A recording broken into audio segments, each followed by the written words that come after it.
I can only imagine how much time you spent studying all those possible lines black can use against you in the open Sicilian, and I would never suggest that to any of my friends or students. I would never suggest to enter that dungeon, because it takes tremendous amount of time and energy that one could use studying some more useful positional concepts or endgame strategies, or maybe even opening ideas, instead of just memorizing long lines in which one wrong move can cost you a whole game. Also, I assume that you don't want to play on your opponent's home ground, since those players may have already collected thousands or hundreds of games of similar Sicilian kind. Instead, we'd like to take them to another kind of field where we can play a quiet game without depending too much on opening theory but positional concepts, which are usually not a favorite cup of tea to the Sicilian player. Arguably, they prefer tactical and more dynamic positions.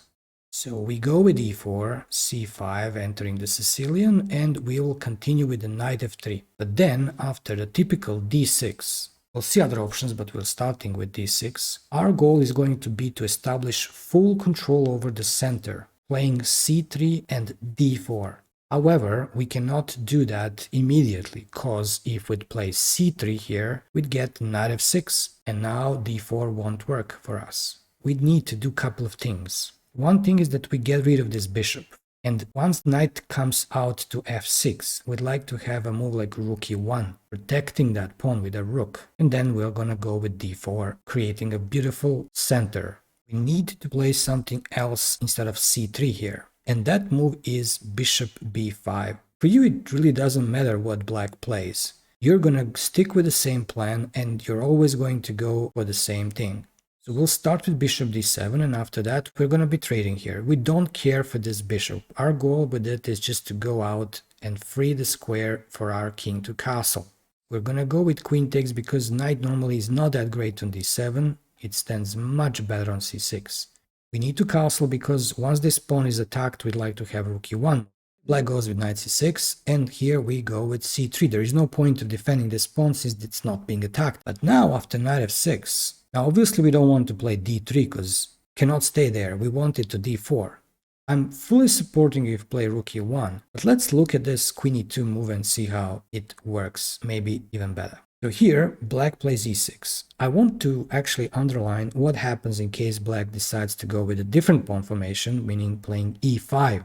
It doesn't again change anything for us. We're gonna be preparing d4. Since the queen is standing on e2, we'll be using this rook to go to d1. And of course, after bishop e7, we'll go with d4. Black will, let's say, capture, we capture, let's say they capture again, we capture as well with the knight. We're gonna recapture with the rook. And now you can assess the situation, seeing that simply black has a weakness on d6, black also has a weak square on d5, while white has no weaknesses in the position. Going back here, we said the other way for black would be to put a pawn on e6. We can play the d4 immediately. Black takes, we take, the desired situation with two pawns in the center. White enjoys more space, and in case, now this is very important, in case black doesn't really reply properly at this point, they're accepting to play with less space and no compensation for it.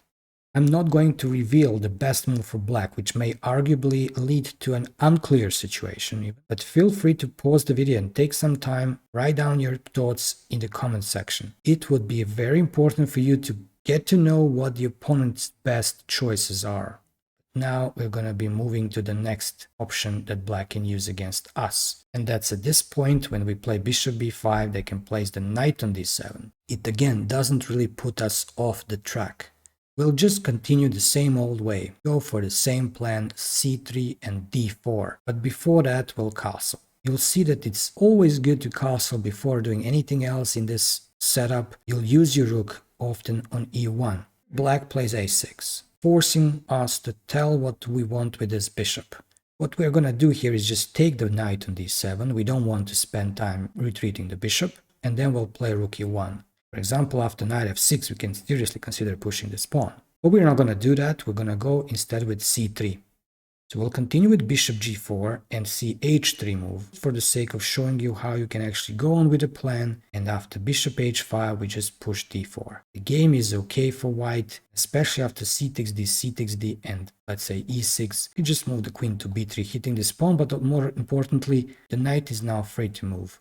Going back here, there is also a passive approach with e6, after which we will continue with d4 again, c takes d, c takes d, and in case of bishop e7, play knight c3, and we just stabilized our advantage. We have beautiful pawn center, and there is also one more line that is supposed to be the best for black, and that goes with not bishop g4 nor e6, but with the bishop c6. This way, they think that they are forcing us to play d3 and just not really be interested anymore in our d4 thing. Well, guess what? We can actually play d4 no matter that the pawn on e4 is hanging. Point being is that after c takes d, knight cannot take on e4 since we have d5 and we're winning this knight. If they take with the bishop, we just play knight c3, and notice how white's pieces are very active. Either the bishop goes back or takes here, doesn't matter. It's going to be our turn, we're going to activate something more, and with this black's king standing in the center, we have at least compensation. Now let's not complicate too much, we're going to go to the next one, which is with the knight standing on c6. So basically this Sicilian goes with e4, c5, knight f3, knight c6, and bishop b5 anyway. Okay, so let's go with d6. And let's try to use our old plan. We'll castle first, and after there, bishop d7. Bear with me, soon you'll see why the rook goes to the e-file in this line and some other lines as well. Black plays knight f6. We go with c3, as we know, and then they play a6. Look at this, bishop f1. How convenient. We're not even going to lose our bishop pair, while d2, d4 is about to happen. So I'd like you to remember this beauty of the bishop f1 move and put it in the collection of those ideal setups. We're keeping the minor pieces while preparing to seize the center and get a lot of space. With a lot of space, we prefer to keep pieces on the board, so the opponent is going to feel constricted.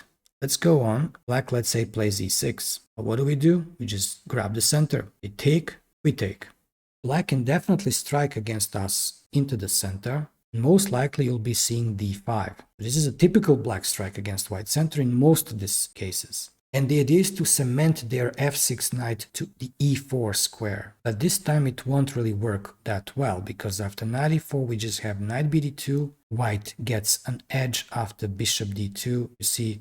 But does this remind you of another opening?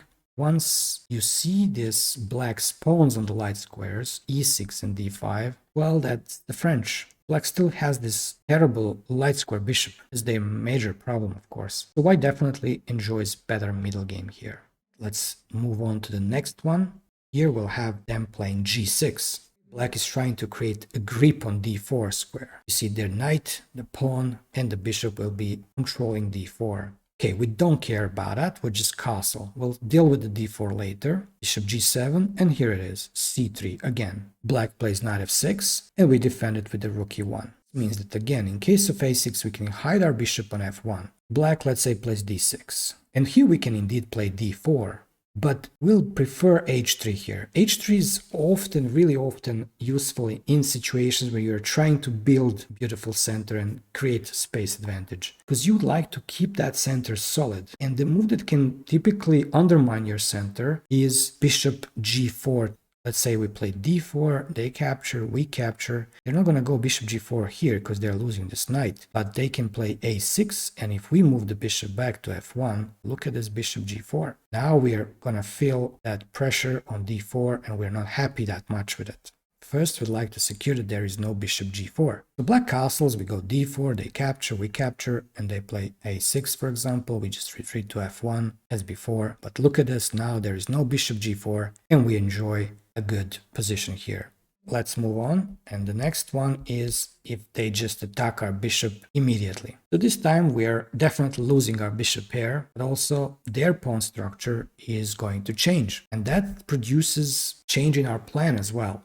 After d takes c6, we'll be actually facing a little problem on d4. It's going to be very difficult to organize c3, d4. Their queen is going to be there to guard it. There is also g6, bishop g7 that may happen, and also even e5. If they do all of those things, and we manage even to push d4, we're going to open the game for their bishops. They're going to also undouble their pawns. So what we're supposed to do, and this is the only variation that we cannot really follow our old plan. We're just gonna be looking at these pawns as not so flexible. They are doubled, that means there are possible problems with moving them forward. So we'll go with d3 this time. We're gonna keep the situation as it is in the center. And also I'd like to say that in case you make a mistake and play c3 in this case, we're leaving the d3 square vulnerable. The queen can immediately land there. And in case we play c3 and then d3, at some point when we realize that there is no d4, that pawn on d3 may feel a little bit shaky.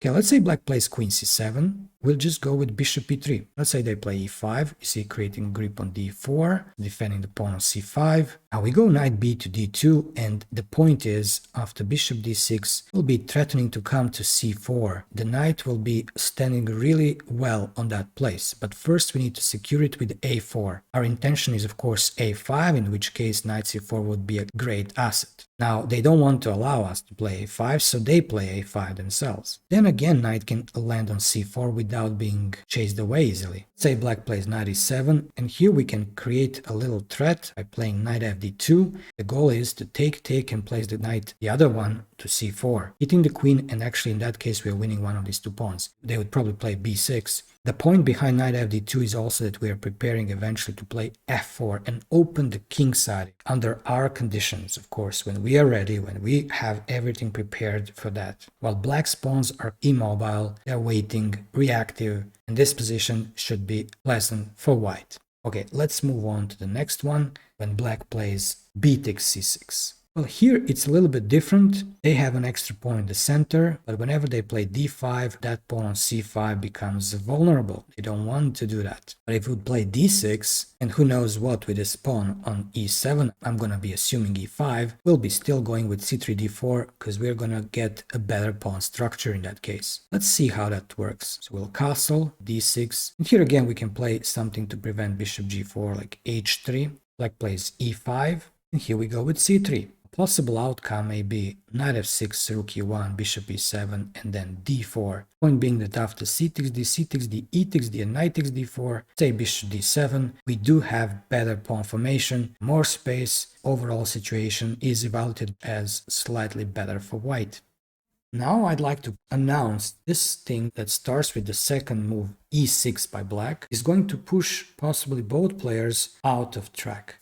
Definitely we're not going to be moving our light square bishop because it has no good squares to go to, but we're going to keep the plan of playing d4. So we're going to go with c3 here, and black is going to strike with d5 most likely. After d5, one is to keep things under the Sicilian by taking on d5, and after queen takes d5 we play d4, entering so-called Alapin Sicilian. Alapin Sicilian is something that can arise from c3, second move. And after d5 we take, they capture, we play d4.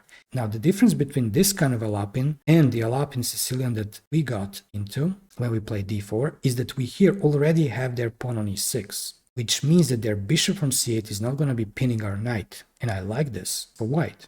There's also this other thing that they can play, but then after d4 you really have very good situation. But also there's another way of playing this. If you don't want to go into the Alapin Sicilian, say you don't like the IQP type of positions, you may actually go into something called advanced French variation. If you'd push e5, let's say knight c6 is played, we can play d4. Now, if you already have advanced French as a part of your system, then why not to go into it from the Sicilian? You're going to be much more experienced in this than your opponent. Feel free to use the comment section. I feel like a little bit responsible. If there is a thing that the opponent does and you are not prepared for that, we didn't see that in this video, write it down. I'd like to be there to help. Thank you for watching and see you soon in another video.